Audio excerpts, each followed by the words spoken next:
And then the Medemo Kwakosim a year the NSS, the National Service Scheme, and I say NSA, the National Service Authorities. Now, as I'm from Babato Horn, NSS for no, yeah, Batoja, a sentinel. Ghost names ebe mu yie pa enya asem ketewa na je se ghost names ni na eye ne se ana ne nkyire mu nyina ne se ghost names for no wo buku no mu se ebia asomesi a friend a free fa katachie oye NSS nanso ne eni obi a friend free fa katachie oye NSS na je se omode ato eye payroll so na aban nim se free fa katachie eye NSS na wo tuaka na penifon edge no muti ene ana emu ensema ba pi abonten ama NSS boss cramp no ne ho akere na ma wotu tese wotwane efram akonkron Ghana yi mufri se police for hit na omode ba no ano ehye pa Ghana ha de ebekoso aye katasese pro ye ni dwumudie emai a enya asem ketwa enkopotie a police for enum asem efa NSS for ghost names no eho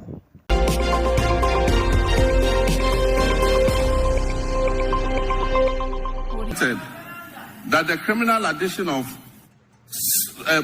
some more than 80,000 ghost names could have yielded the suspects over 50 million Ghana cedis every month. Unfortunately, some of these suspects are believed to have absconded from the country already.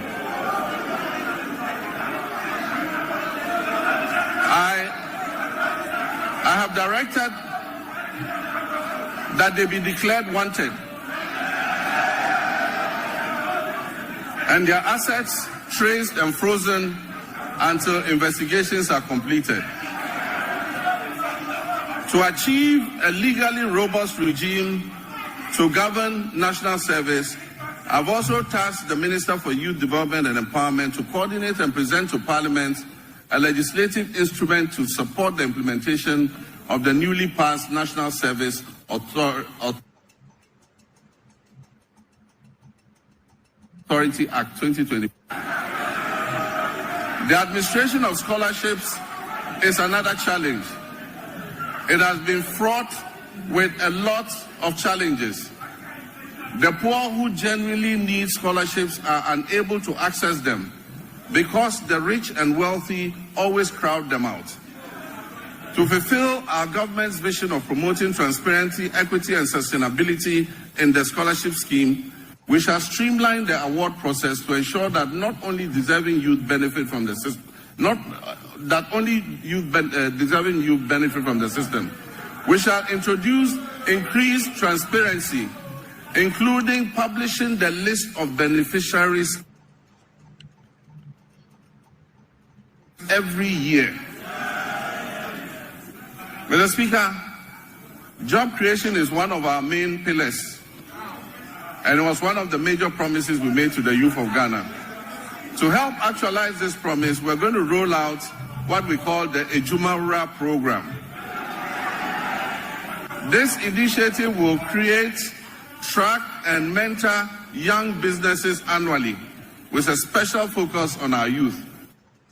For the first phase, the top 2,000 implementable business proposals will be supported with business development training, mentorship, access to startup capital, marketing, and networking to operationalize their innovations and business ideas. We will also launch our flagship National Apprenticeship Program to equip at least 10,000 young people in the informal sector with employable skills, including providing apprenticeship fees and startup kits when they have completed. The Youth Development and the Interior Ministries will facilitate the training of our young people in the Okada business. In areas such as road safety regulations, financial literacy, and digital skills, as well as facilitating the acquisition of motorbikes. We will introduce electric motorcycles on a high purchase scheme to eliminate the use of petrol and make their businesses more profitable. Mr. Speaker, Her Excellency the Vice President's Empowerment for Women and People with Disabilities program will also be launched this year. The program will target women and people with disabilities and other vulnerable groups to build their capacity and offer them access to finance to create their own jobs. Mr. Speaker, the Ministry of Communications, Digital Technology and Innovations will also focus on developing youth IT skills and fostering innovation. Under the 1 Million Coders program, young people receive training in coding, web app development, digital marketing, and other digital skills. This initiative aims to equip them with the necessary skills for employability in the digital ecosystem. We must provide meaningful and relevant education to prepare our youth for today's technology-driven job market. Despite various reforms, issues related to low-earning incomes persist within Ghana's educational system. I'm committed to ensuring that quality education remains a top priority. The system we have inherited is outdated in many ways and must be realigned to meet the needs of the 21st century and the fourth industrial revolution. Recognizing the urgent need for national dialogue on education and in the spirit of inclusive governance, I launched the National Education Consultative Forum on February 18th in Ho. I look forward to the recommendations which we will incorporate into our sectoral policy reforms. Mr. Speaker, even though Article 38 of the Constitution guarantees equitable access to education across Ghana, 30 years after the Free Compulsory Universal Basic Education FQ program was implemented, its full objectives remain unmet. To tackle this issue, government will redefine the scope of basic education and introduce the Zero to Hero initiative to enhance foundational literacy and numeracy. Additionally, ICT training will be integrated into early childhood education at the basic level. Over the next 3 years, it will be expanded to cover at least 300 classrooms, 30 centers of excellence, 1,000 teachers and district teacher support teams focusing on the teaching of mathematics and literacy. This year, the Ministry of Education will fully implement a new curriculum for senior high technical schools and STEM schools, introduce a standardized national sign language for hearing impaired learners from kindergarten to SHS, and review the kindergarten and primary school curriculums.